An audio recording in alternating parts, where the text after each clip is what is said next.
Good morning. Hello. Hi, can I have your attention for just a few minutes? Hi. Hi, I am Joy Thomas Moore from the Campaign for Grade Level Reading. I welcome you this morning to our opening plenary. I hope you have enjoyed your salads. If you haven't already eaten them, I hope you eat them quickly because they're going to be cleared quickly. We're going to start something a little different this year. We're hoping that you'll help us do a little polling. So if you can take out your smartphones, those of you who have them. My daughter has a BlackBerry, so she doesn't do it.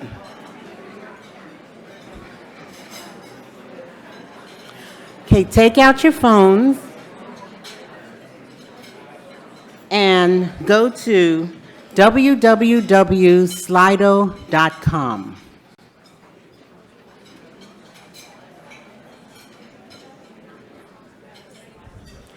And then enter hashtag GLR.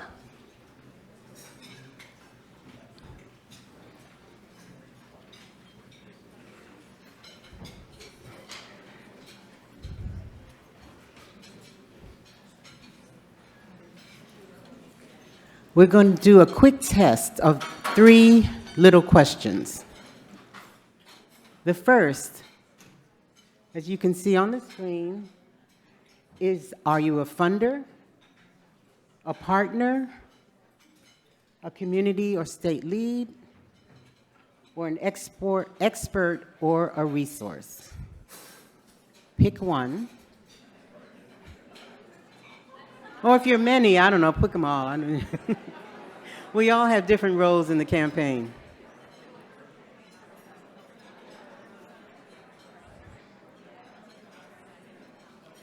Secondly,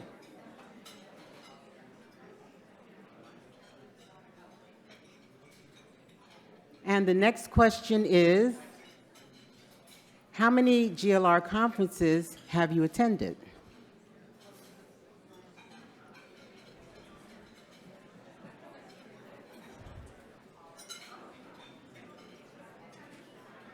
And finally,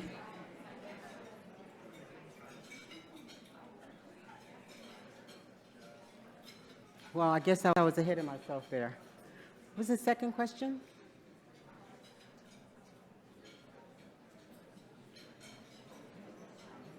Okay, I guess there are 2 questions. So you will get those answers.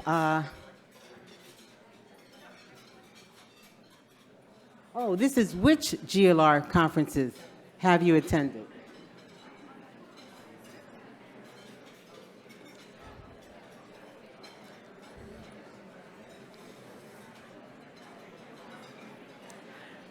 You will get the answers a little bit later on in the plenary. But first, I would like to welcome to the stage Dr. Janet Haas, who is the board chair of the William Penn Foundation.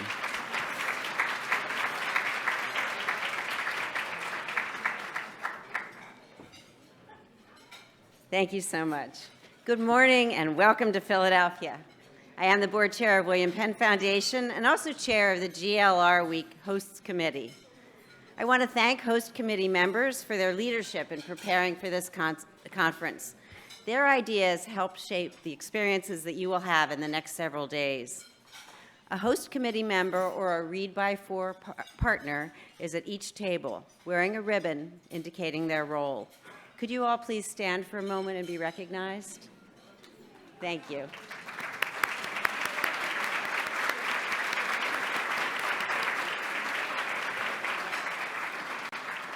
Thanks. They've worked hard. Soon we'll tell you more about their work. I encourage you to ask them questions during lunch today and also over the course of the conference.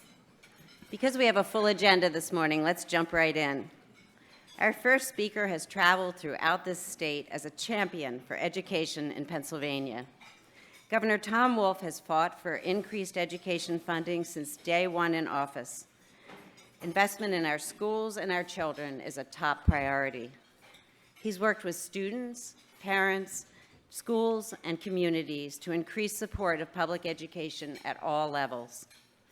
By working together under the governor's leadership, Pennsylvania is improving the lives and the futures of our children. We're very glad he is here with us today. Please welcome Governor Wolf.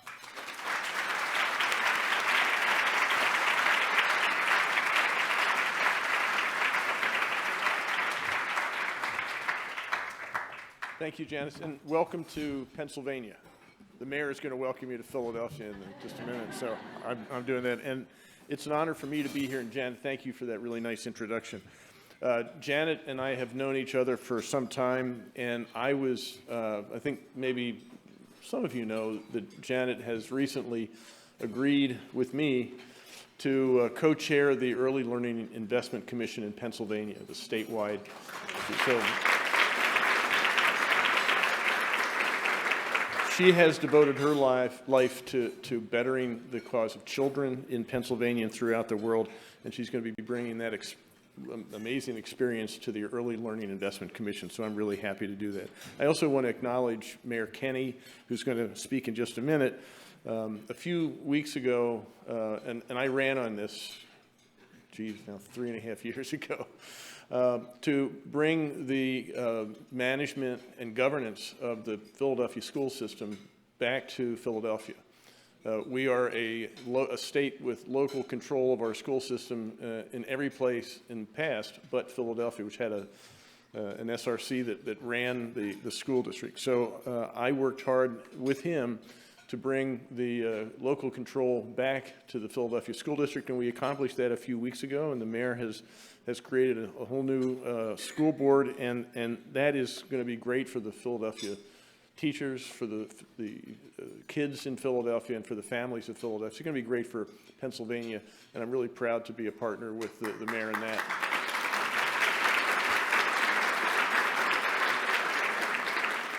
And education is really important. I just mentioned I was on a radio interview this morning, and I said, you know, a week from last Thursday, a week ago, I had 2 press conferences, one in Pittsburgh and one in Harrisburg. The one in Pittsburgh was an announcement of tens of millions of dollars of additional investment in STEM education, in apprenticeship programs, in career and technical education. And it was a standard, press conference. But earlier that day, I had another press conference in Harrisburg, where I handed a check for $22 million to the treasurer of Pennsylvania. It was the first deposit in our rainy day fund in Pennsylvania in over a decade. And thank you.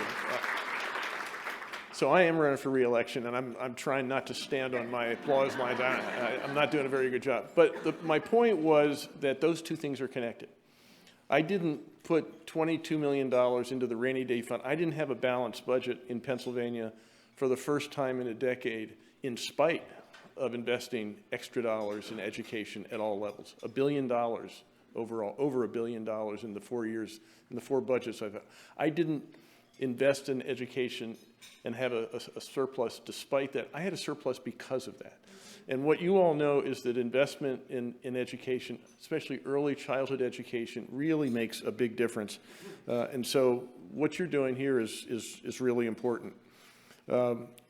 We're doing some great things in Harrisburg, and I have been laser focused on continuing to do all through my administration, the first term, and I hope in the second term, to make sure that I am investing in education, because that does benefit everybody. And that dual press conference was trying to make a point that education actually is important. It's a great investment. So in the last 4 years, I've erased over $1 billion that had been cut in our public schools under my predecessor, because they did not share that view. One of the questions I got this morning in the radio interview was, you know, isn't there a sort of just a pool of funds, and if you take money out of that, you're just reducing, you're increasing the deficit, or you're reducing the amount of money you can invest somewhere else. And I said, no, this is not a zero-sum game. When you're talking about education, you're talking about an investment that actually grows everything. It grows the economy. It makes things better for families, for our kids, for our teachers, for the whole state. And that's the point that I think you understand better than anybody, and we need to keep thinking about that. So I was proud to put an additional $100 million into basic education in this past budget, an additional $15 million for special education, an additional $25 million for early childhood education, and that's just this past year. All in all, this year, I put an additional $315 million, new dollars, in 1 year into education. That's not what we're spending. That's the added amount that went into education at all levels in this budget. A balanced budget, by the way, that came in early. Thank you very much.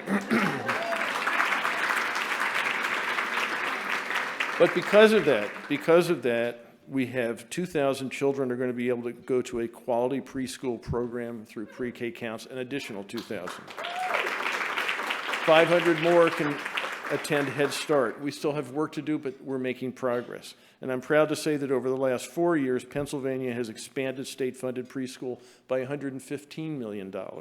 We still have to do a lot of work, but together we have nearly 30,000 children will have access to quality early learning opportunities because of these investments, and that's a 60% increase over the 4 years before me.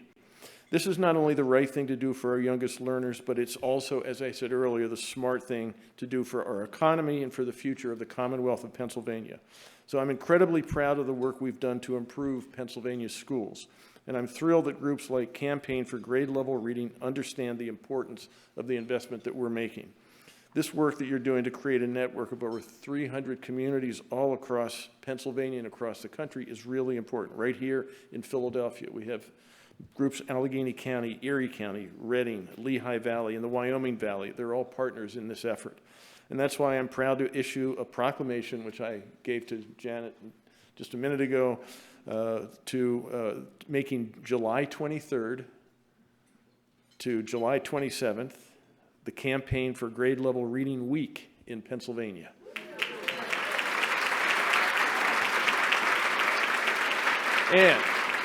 And I pledge, if I get another 4 years, that I will continue the fight for education. This is the first time I've ever run for re-election. I don't know. I'm working hard, and I need the help of everybody here to help me get to that point, because we need to continue to invest in education. I will continue to do that if I have the privilege of serving Pennsylvania for another 4 years. Thank you very much for what you're doing.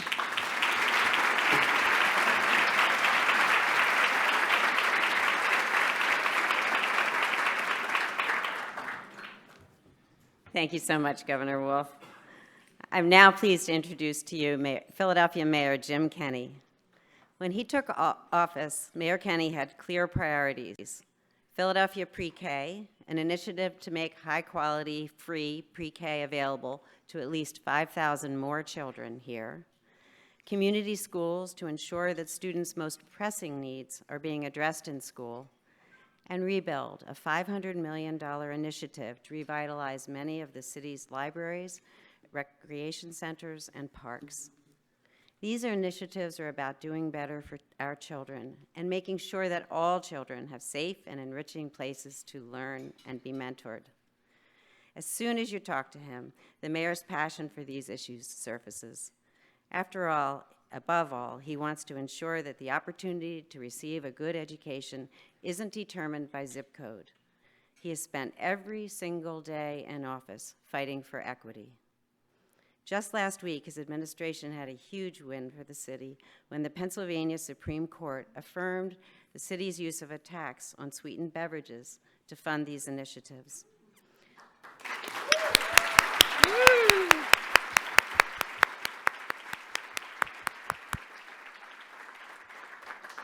Revenue from the tax will contribute $70 to $80 million a year toward the three initiatives, bringing much-needed resources to Philadelphia's children. It's my pleasure to introduce my friend and one of Philadelphia's strongest advocates for education and children, Mayor Kenney.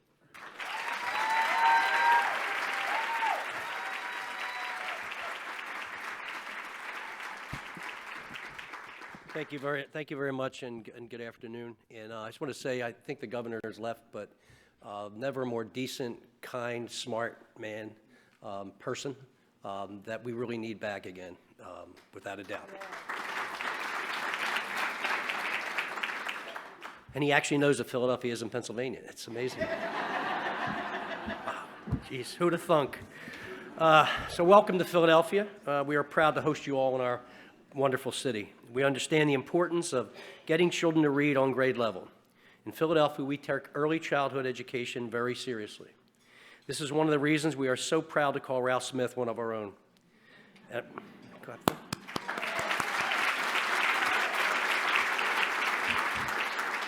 That's why I'm glad to see Philadelphia as part of the national work happening to get more students reading at grade level. I want to thank the governor again for his commitment to early education and for his work to increase investments in early learning at the state level. Expanding quality early education has been a cornerstone of our administration, and Read by Fourth plays an important role in that effort. In coordinating and aligning the work of more than 100 partner organizations in support of our shared priorities, our kids. From day one, and you know what, I always say this, they're our kids. They're not those kids, somebody else's neighborhood's kids, those folks' kids. They're our kids, and we're responsible for them all.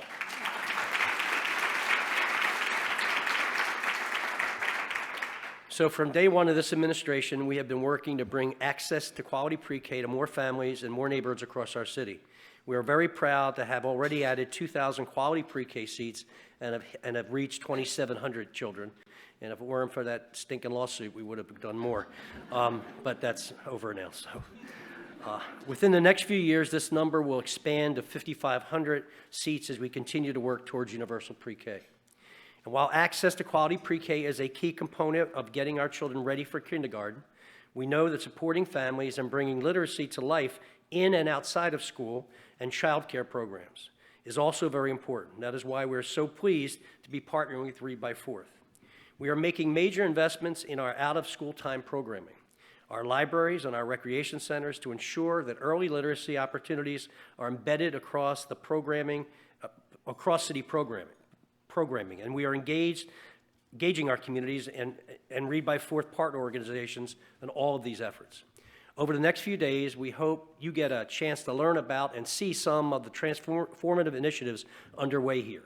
You'll hear about how we are using Read by Fourth, our reading captains, how home visiting programs are working together in new ways, and how we are bringing literacy to life in laundromats, grocery stores, barbershops, homeless shelters, and other places in our community.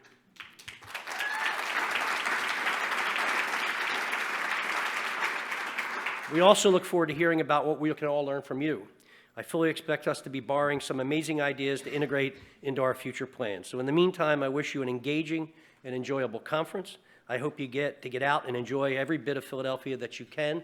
It's a beautiful city, and we're very proud of it. And my real mission and goal is when I look at our city and I look at how wonderful it can be, how wonderful it is, and then I look at some of the pervasive problems that we are dealing with every day, too high a poverty rate, addiction, incarceration, violence, those kinds of things that come as a result of not having a thorough and efficient education. That's not all it is, but it's what it is. And we have a segment of our society in Philadelphia who have no choice. There's nowhere for them to go. They're stuck with the school that they have. They're stuck in a neighborhood that they're stuck. And we need to make sure that we raise those children's opportunities to the point where they can enter the middle class, where they can pay taxes. And I mean in a very good way, because if they're paying taxes, we're not taking care of them. They're taking care of themselves and their children. This is what it's about. And then I have the cohort of kids, young millennials now, who are enjoying the city like crazy, because it's cheap. It's inexpensive to live here. It's got great culture. It's got great neighborhoods. It's got great housing values, institutions, academic institutions, medical institutions. And as soon as they get married and start talking about having a family, what do they think of next? Where are we going to move in the Philadelphia region to get an education? So think about it. If we can raise our education to the standard where people think it's a good product, I'll keep those young couples and families for 30, 35 years because they come back at 65 and buy a tax-abated condo and are empty nesters. I'd like to keep them here from leaving in the first place. And I'd also like to give these young children who live in poverty the opportunity to break out finally from this generational thing that is like a stone around their neck.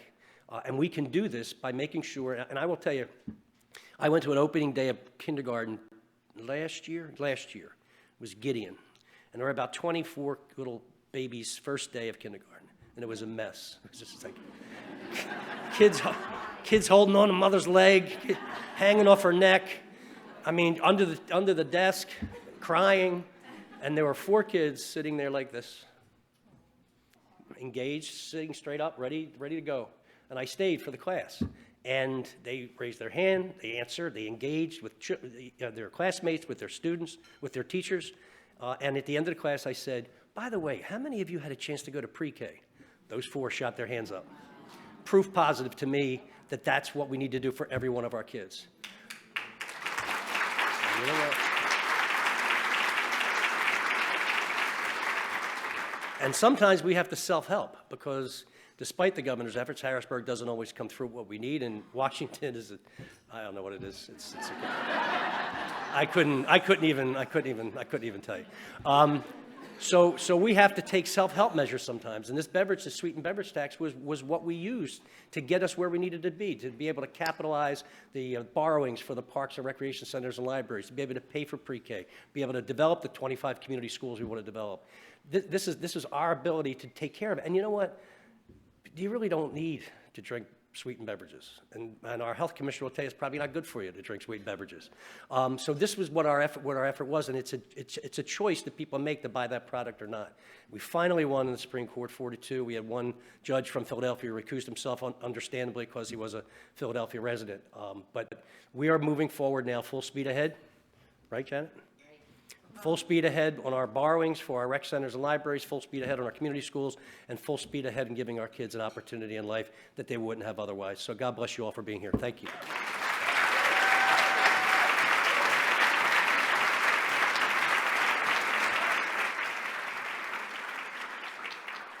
Thank you so much, Mayor Kenney. At William Penn, we're delighted to work closely with Mayor Kenney and with the city and the state and other people on many educational initiatives. As a regional funder, support of education, the arts, and the environment has been at our core for nearly 75 years. We award about $35 million a year specifically to advance educational outcomes in Philadelphia, focusing on early childhood education and early language and literacy development. We know, as you do, that without a focus on fundamentals, children are at a significant disadvantage right from the start. Today, more than half of Philadelphia children entering 4th grade cannot read at grade level. Our city has 80,000 pre-K through 3rd grade students. We need to make sure that they arrive on the first day of 4th grade with the skills to master new subjects and complex topics for the years ahead. Under the stellar leadership of the Free Library of Philadelphia, there are more than 120 partners working together to make that possible as part of a campaign we call Read by 4th. The Free Library has catalyzed attention to and investment in our youngest learners citywide. With 54 locations and a deep presence throughout our neighborhoods, libraries are the backbone of the Read by 4th campaign.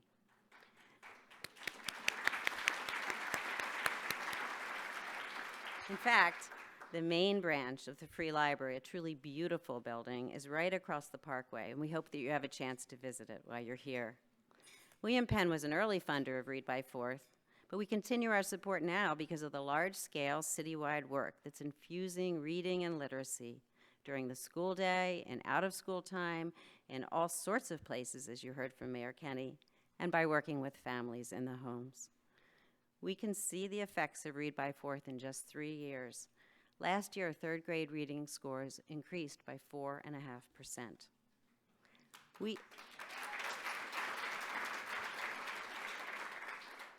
We hope you're inspired by today's presentations and that you want to support Read by 4th here or to replicate it elsewhere. To tell us more about the Read by 4th initiative, I want to introduce its dynamic executive director. At William Penn, we invest in good ideas, but what we really invest in is strong leadership. And Jenny Bogoni is a terrific leader. Welcome, Jenny.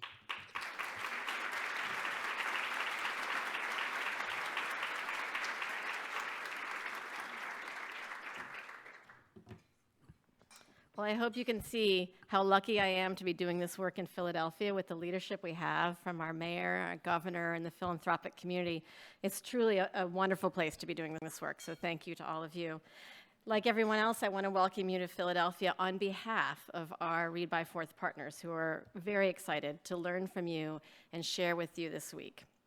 We're thrilled to be able to engage with the diversity of thought leaders that Ralph and his team have brought together. So this is going to be a fabulous week together.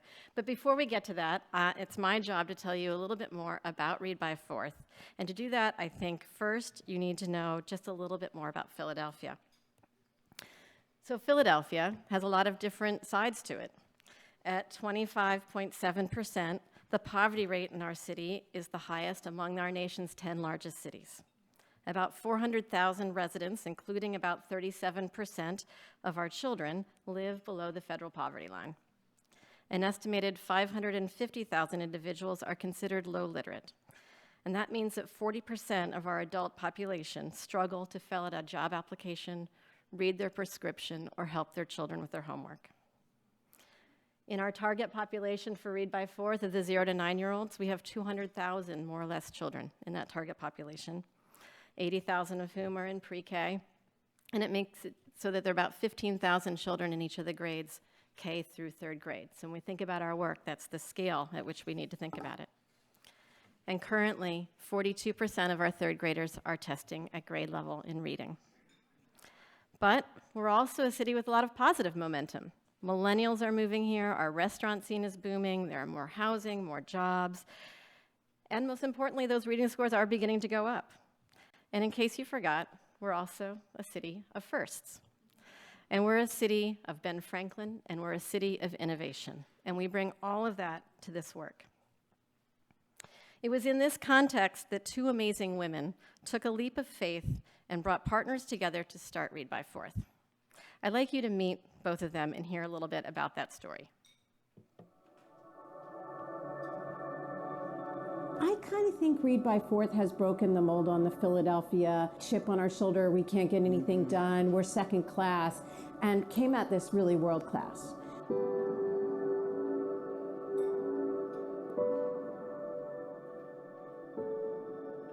You know, there was this kernel of this idea from the National Grade Level Reading by Third campaign, and they really wanted Philly in the mix because the founder of that campaign is from Philly, Ralph Smith, and we didn't have a campaign. And when I called Charmaine and she said, well, yeah, that would be really good if we could get all sectors involved, every kid. We also have thousands of people who are just plugged in, whether they're a barbershop, whether they're a store owner, parents, churches, ministers. I mean, we have people all over who are saying, we're excited to be a part of this. I'll never forget, you know, when the Boys and Girls Club came to the table and they said, we're going to put libraries in every one of our programs, you know, that they just sort of changed their behavior. You know, on some level, we gave people permission to really change their behavior for kids. But the other thing, you know, that I loved about it was the sense that this could be owned by the community, that it wasn't like just the institutions. It wasn't just the school district or the archdiocese. It was about parents. It was about community organizations. It was about neighborhood-based activities. People were open to the fact that if I could incorporate this into what I was doing and working on, this really, really made sense to know that this work was a part of a bigger plan.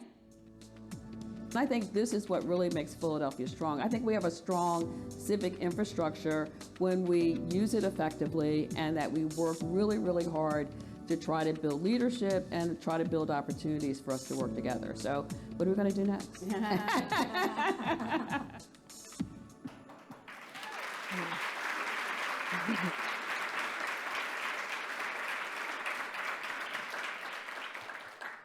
So you've just met Donna and Charmaine. They're up here in the front. I hope you have a chance to actually meet them in person and hear a little bit more about the story. But what they started as a campaign has really taken hold in Philadelphia and is now a movement. You've heard a couple numbers, but I'm going to tell you, as of today, we're 130 strong in terms of our partner organizations and growing every week. These organizations make up multiple sectors. There's parent organizations, literacy experts, neighborhood merchants, appointed and elected officials, school district people, classroom, out-of-school time providers. Every part of our community is involved. And what binds us together is our unwavering belief that we together can rewrite Philadelphia's early literacy story. And we're going to do that for the thousands of children I told you about. And quite literally, we are all on the same page about how to do that. The truth is, we, like you, know what it takes to get children to learn to read. The challenge is not what to do, it's how to do, and it's all about the will. We need to change systems behavior in Philadelphia to increase the probability that more of our children will have the experiences that are critical to reaching that benchmark. So we've come up with what we call our 6 bold ideas to do just that. And in Philadelphia, this is how we organize our campaign. We have working groups around each one of these bold ideas because we know when these things are true, our children will reach that goal. We know that it's going to take parents and families knowing how to turn everyday moments into teachable moments. Children need their own books in homes. Children need to be in school every day on time. Teachers need to be resourced and prepared. And we need neighborhoods that have leaders who can talk to their neighbors about all of the information that a family needs to raise a reader. And a child who's struggling needs to be able to access intervention and out-of-school time programs. So if you ask me who or what Read by Fourth is, the answer is we're a collaborative, comprehensive campaign making these ideas come to life in every corner of our city. We chose the word campaign quite intentionally. As a campaign, we have a time horizon and a life cycle. We are 3 years old. And yes, those are my children. The one in front was 3 in the picture. But just like a child who's 3, we have undergone a period of dynamic, dramatic growth. We have mastered some of our basic skills and are using all the data and materials we could get our little hands on. And we've learned a great deal about the world that we were born into. And as we look forward to years 4, 5, and 6, we are now beginning to hone our fine motor skills. The relative size of our various body parts is becoming more refined, and we're getting ready to run. We expect the next 3 years to be about accelerating our momentum, broadening our reach, and deepening our impact. And ultimately, like all campaigns, we will need to sunset. Our real goal is to affect lasting behavior change in our city. We want to affect change in how our partners work with one another, in how our systems think and do this work, and how families integrate literacy routines into their homes. Ultimately, we will be able to sunset this campaign with confidence when those things have happened. Because we know that part of the solution to meeting our literacy crisis is all the work that our partners do to implement those ideas, we need to focus on that. That is critical. But we also know that, I got a little distracted.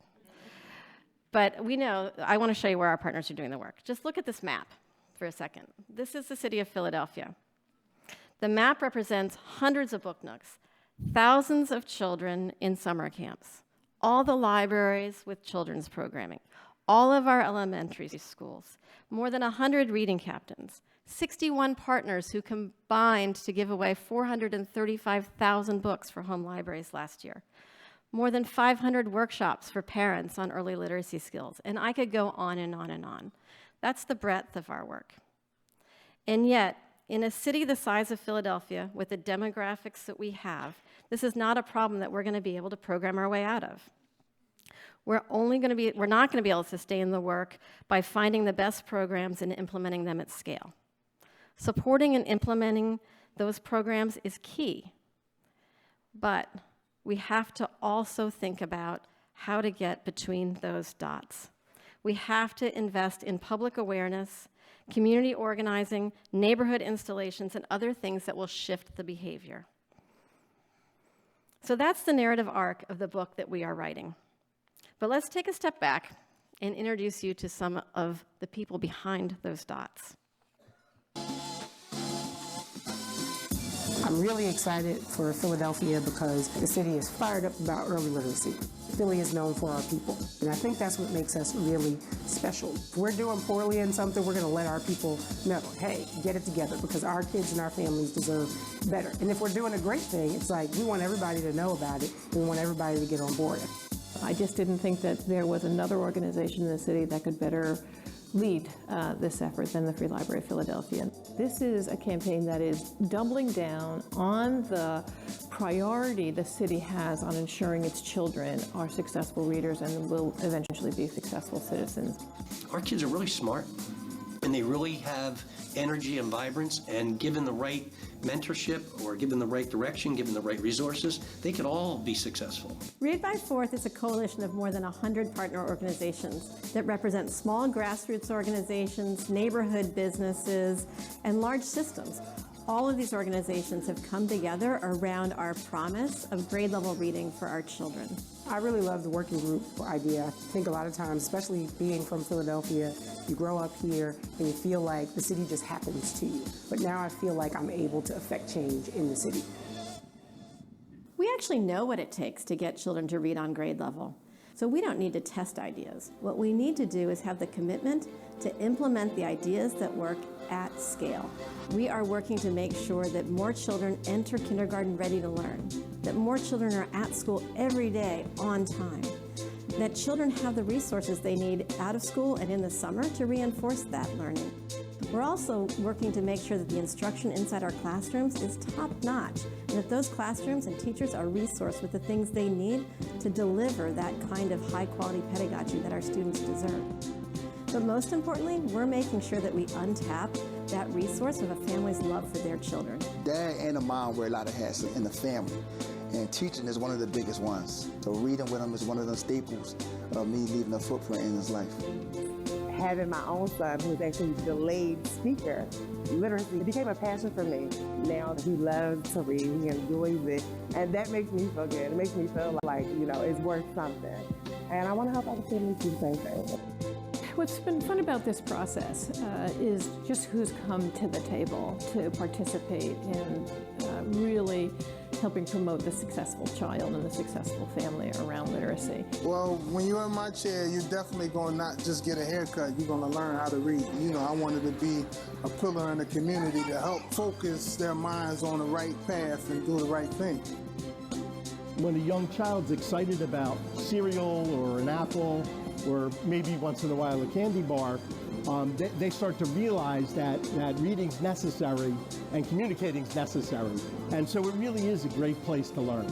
This relationship that the Free Library has with the School District of Philadelphia is the best I've seen in the many libraries I've worked in. I'm tremendously proud about the thousands of students in kindergarten through third grade who are reading at higher levels.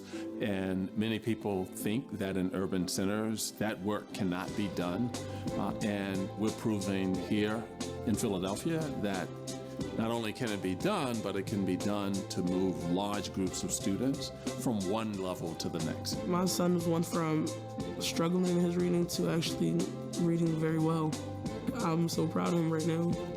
And I'm really proud of Ms. Johnson. She did not give up on him. We have a responsibility, both a moral responsibility to educate our kids, but also a practical one. Do we want them on the corners doing things they're not supposed to be doing? Do we want to incarcerate them? Do we want them working in low-wage jobs? No. So if you don't want that, just teach them how to read. It's not that hard to teach them how to read if you give them the resources. As a parent, early literacy is important to me because I want my son to be the best he can be. I want him to grow up and be confident and be strong. Are we cultivating young people that will turn into compassionate, well-read, cultured adults and help make this world a little better? There's so many people who have businesses or nonprofits, and I don't think that would have been able to happen if the person in their early life didn't decide something's missing, and I want to be the person to create that. And I want young people to be able to find that in the pages of the book. We are making sure that reading really is everywhere in Philadelphia, and that everywhere you turn, families and children are supported in raising readers. When we do that, coupled with high-quality programs, we're going to make our promise come true.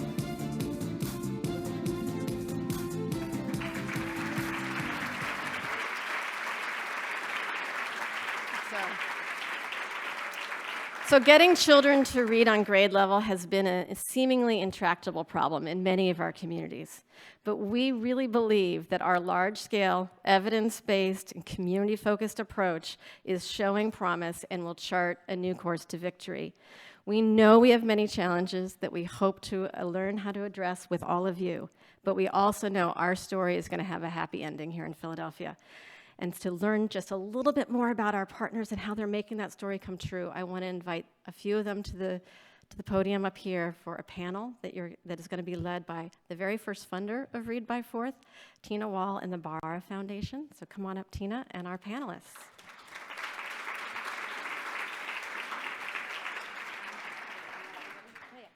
Come on up.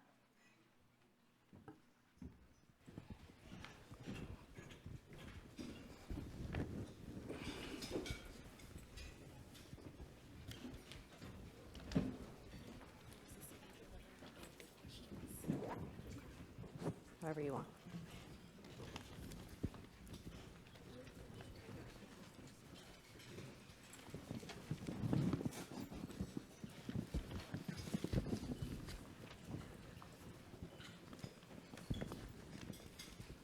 Thank you, Jenny.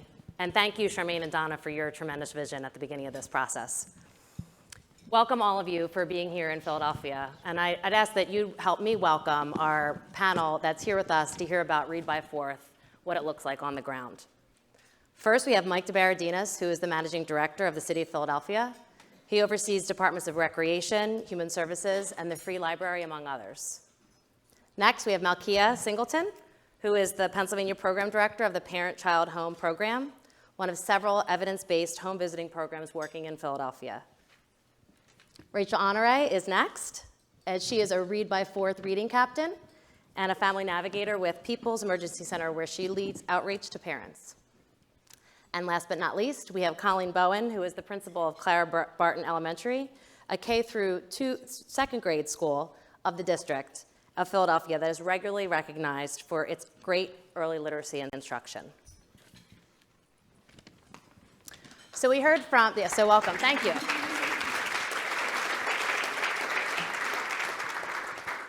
So we heard from Jenny about the bold ideas of the campaign and the partner network that's really putting this into action. But as funders, when we hear about these bold ideas, we often ask questions about scale, about sustainability, and about true community engagement, authentic community engagement. So this is our chance to dig deeper and to see what this looks like really on the ground. Our panel is a terrific group of partners that are working with us, and we're going to hear about what it looks like to be citywide, and we're going to look at these issues of scale, sustainability, and community engagement in action. So let's get started. My first question is about scale. And Jenny mentioned that we know what works. So from the very beginning, we wanted to start at scale. But what does that look like on the ground? I'd love to hear more about launching evidence-based practices, both at the school level, the community level, and at the family level. Sure, Colleen. I can start at the school level. My name is Colleen Bowen. I'm the principal of Clara Barton Elementary School, the very proud principal of Clara Barton.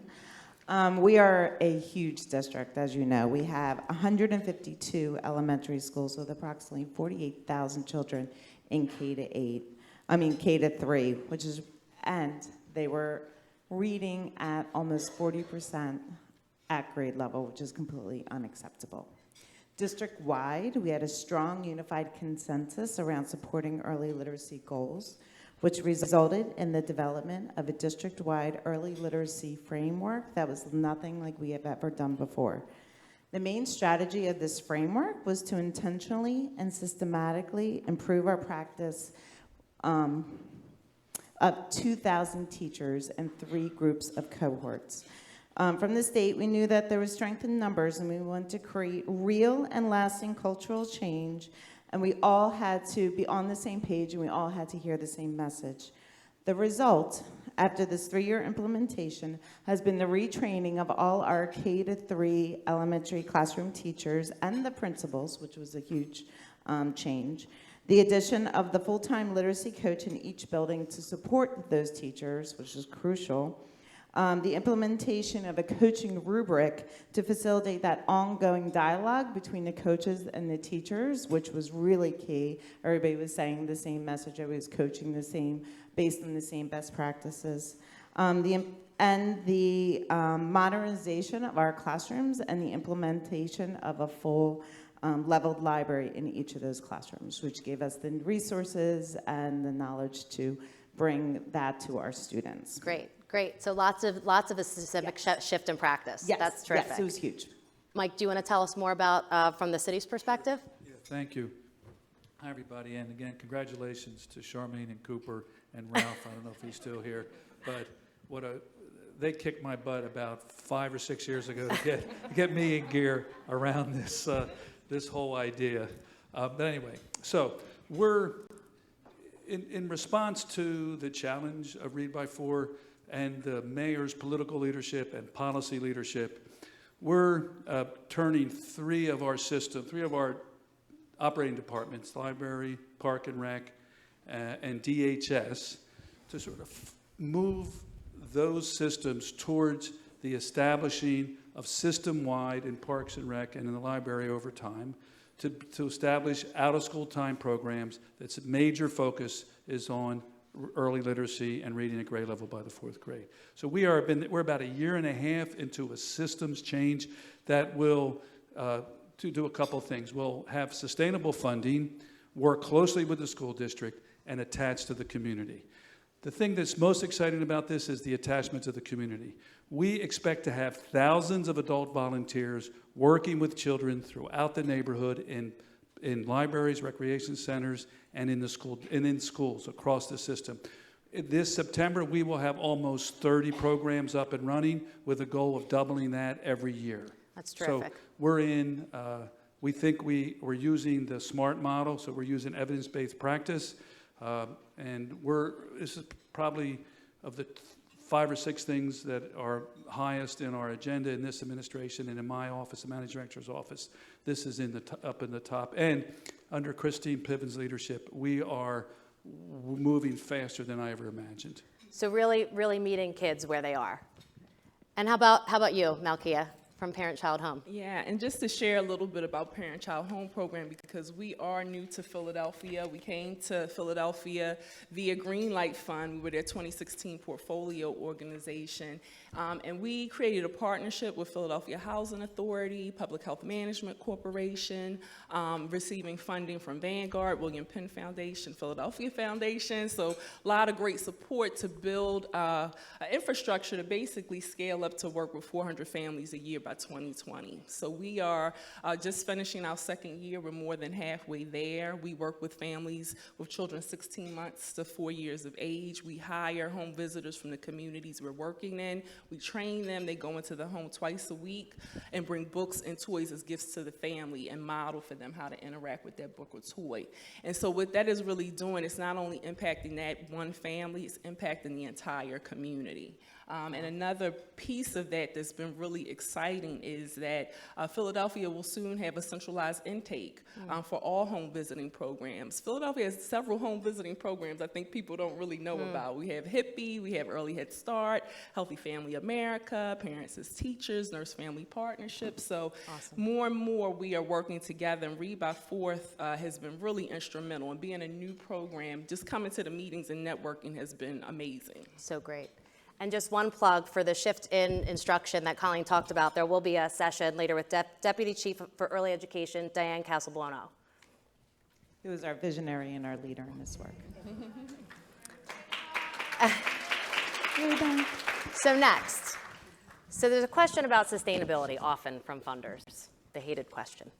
But Jenny talked about it being a campaign with a very clear beginning and end. So, but as funders, we want to see these results sustained. So can you talk a little bit about how you reconcile those two ideas, that this is a discrete campaign, but something that's going to last beyond it? Sure.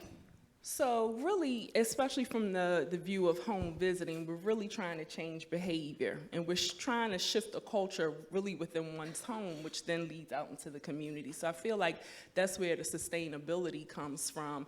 And what that makes me think of, recently I had the opportunity to interview one of our home visitors, who was in the room actually, Mr. Brent Johnstone. Please forgive me if I'm embarrassing you.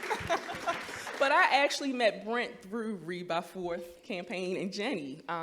And when I heard what he and his partner Keith Staples were doing with Fathers Lead 365, I said, we've got to talk, we've got to work together.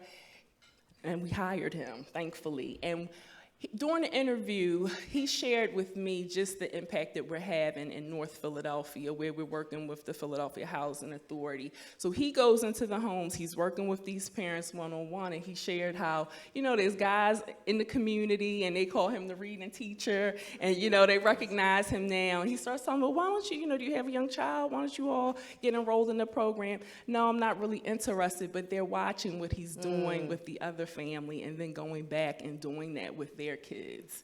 And that to me is just, it's amazing. That's amazing. Yeah.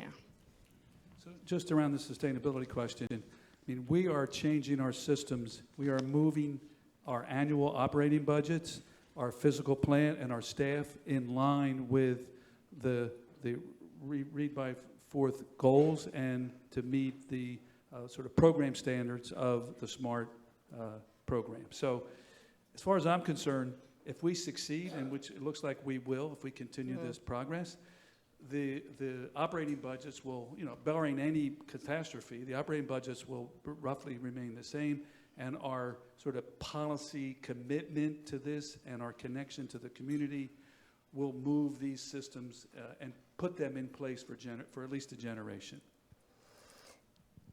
And then Rachel. As a reading captain, you're in the neighborhoods. Tell us what it looks like for you. Action for Early Learning, a Drexel-led initiative of stakeholders, parents, a conglomerate of civil agencies who are just working towards the betterment of our children and early childhood education. Just want to say, Ms. Donna, Ms. Charmaine, you rock.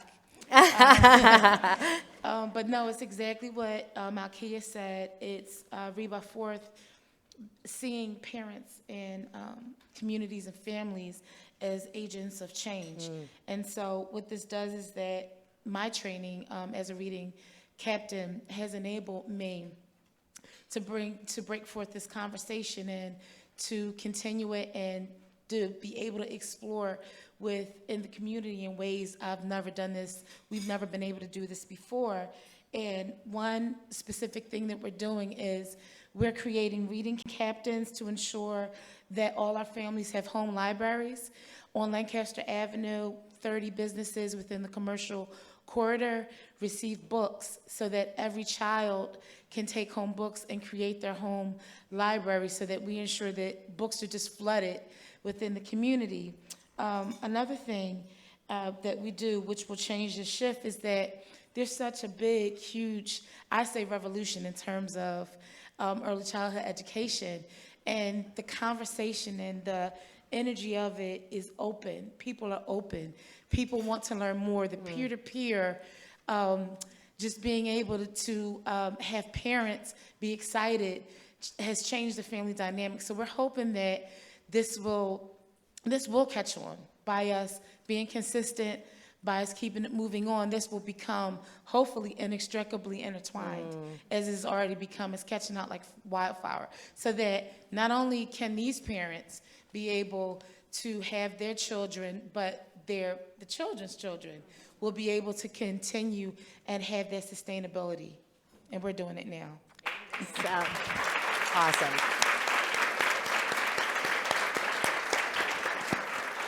So it's reading captains, family libraries, budget changes, shift in practices and behavior. This is how we're going to sustain this campaign beyond its life cycle. Did you want to say anything, Colleen? In the district, we create sustainability by not adopting a new curriculum, but investing in our teachers. Embedding strategies, shifting practice, and permanently changing our approach.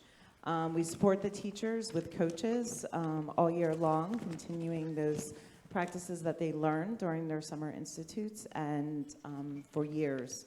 And then our shift also works with our families as well, working with them, especially stressing the importance of attendance.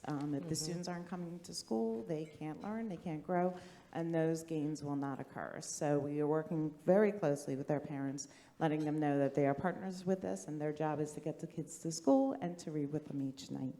Many people talk about how public education is slow to change, but we are making this change, and once we do, that critique will be our strength. We have excellent teaching going on in our classrooms, and we're very proud of what's happening, and we fully expect it to be sustained for many, many, many years to come. So again, infusing it through the schools, through the city, and in neighborhoods and in homes, which is really, really fantastic. So the final question we have is about community engagement. Jenny talked about, I think there are 130 partners that are engaged in Read by Fourth. That's a lot of partners. And it's hard to do on the ground, real, true, engaged, authentic community engagement. So, and some of the taglines of the campaign are, your child's love of reading begins with you, and rewriting Philadelphia's early literacy story takes more than just one author. So how are all of you approaching this side of the work, community engagement, making sure it's authentic? Do you want to start, Mike? Sure, I'll give it a shot. I think in this administration in particular, and I've served in 3 different mayors, there's a belief that government works best when it's connected to and turns towards the community it serves, the institutions, the individuals, and the companies within those communities.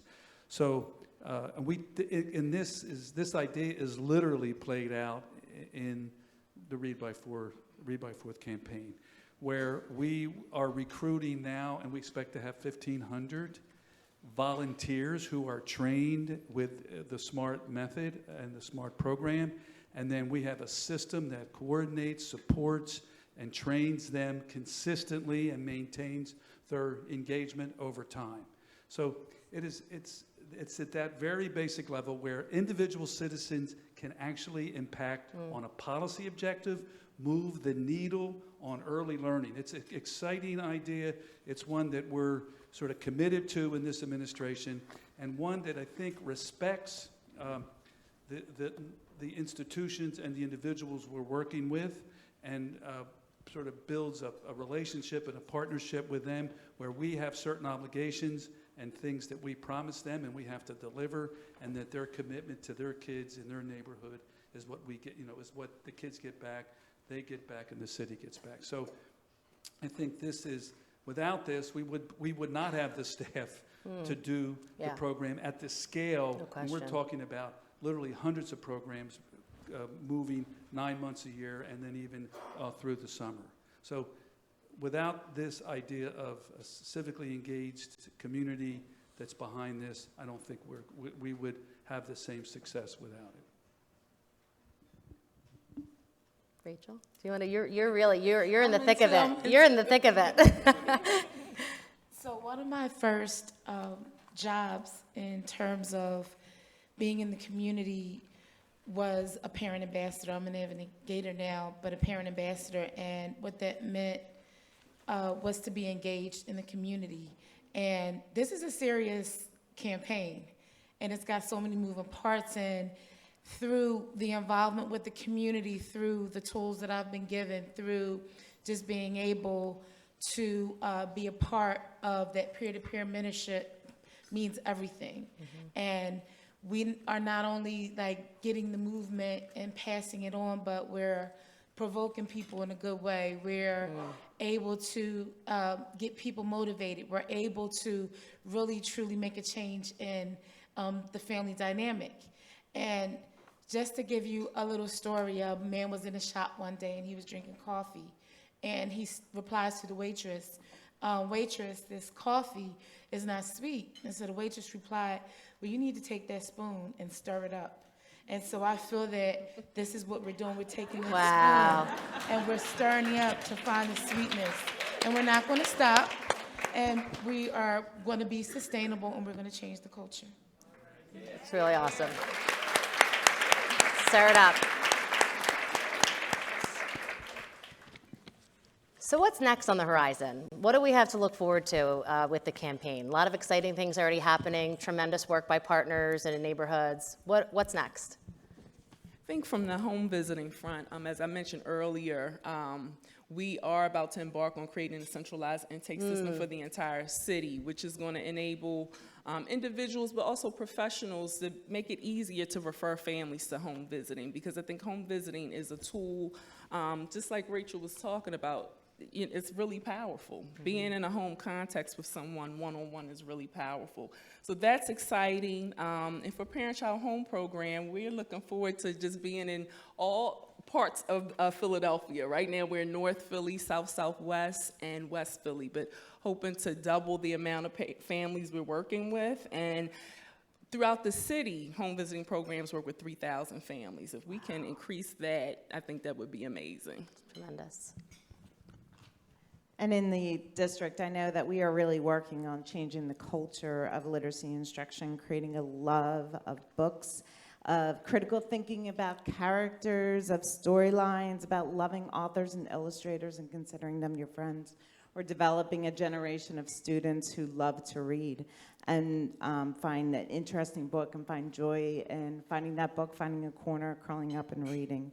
Once that love and comfortability is in play, then we can foster the mechanics and the complexity of text, and it becomes easier for them to digest and to learn. And once that happens, reading levels flow, standardized tests become easier, and student success becomes evident. I'm so excited to see my students' faces when they find love in a book and they run up to me and they say, "Oh, I just went up a reading level." And I'm like, "Oh, I'm so proud of you." And it's meaningful and purposeful for them, and they have a mission and they want to do it, and the parents are excited about it. We as a district have a sense of urgency that all our students should be reading on grade level by 3rd grade. There's no excuses. This is non-negotiable, and our teachers are finally giving the tools that they need to make that happen. And to get that work done, the shift is real, and the shift is super powerful. Well, this has been an awesome, awesome experience to learn more about how things are happening on the ground in Philly. We're going to keep stirring it up. We're going to keep working in Philadelphia. Thank you for infusing this throughout the city, throughout neighborhoods and communities, to really make sure that this campaign lasts beyond the campaign. So thank you all.